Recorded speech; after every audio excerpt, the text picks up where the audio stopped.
السلام علیکم۔ آج کل ایک نیا فتنہ مارکیٹ میں آیا ہوا ہے کہ اشرف علی تھانوی رسول اللہ اور چشتی رسول اللہ، اور ان دونوں کو اتنی گالیاں نکال رہا ہے، استغفر اللہ، نعوذ باللہ۔ یہ جہالت کی انتہا ہے۔ جس طرح کفار سورۃ توبہ کی آیت 5 پیش کرتے ہیں لیکن 6 کا ذکر نہیں کرتے۔ 5 میں ہے کہ کفار کو جہاں دیکھو انہیں قتل کر دو، لیکن جو 6 میں ہے کہ اگر وہ تم سے پناہ مانگے تو ان کو پناہ دو۔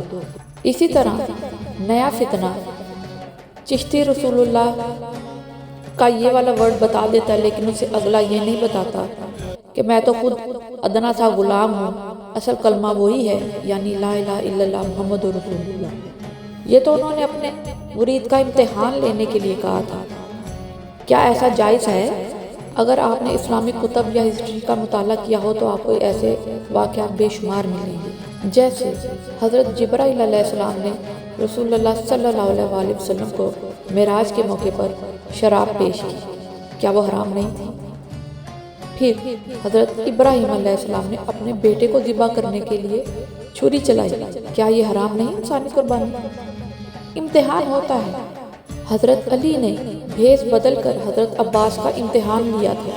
دوسرا ہے تھانوی رسول اللہ کہ جب ایک مرید اپنے خواب میں رسول اللہ صلی اللہ علیہ وسلم کو دیکھتا ہے، پھر اس کے بعد اس نے اٹھ کر تھانوی رسول اللہ کا کلمہ پڑھنا شروع کر دیا۔ صاف پتہ چل رہا ہے کہ وہ سویا ہوا تھا، جب اٹھا تو غنودگی میں تھا، اور اس نے لکھا ہوا کہ مجھے بیٹھا نہیں جا رہا تھا، اس کی حالت ساری بیان کی ہوئی ہے، لیکن فتنے نے اس پر بھی فتنہ ڈال دیا۔ اور بھائی، اگر آپ کو نماز میں بھی اونگ آئے تو آپ نماز چھوڑ دیتے ہو، جب تک نیند پوری نہیں ہوتی تو نماز پھر پڑھنا جائز نہیں ہوتا، کیونکہ آپ غلط الفاظ یوز کر سکتے ہیں، اس کی حدیث میں نے لگائی، آپ پڑھ لیں۔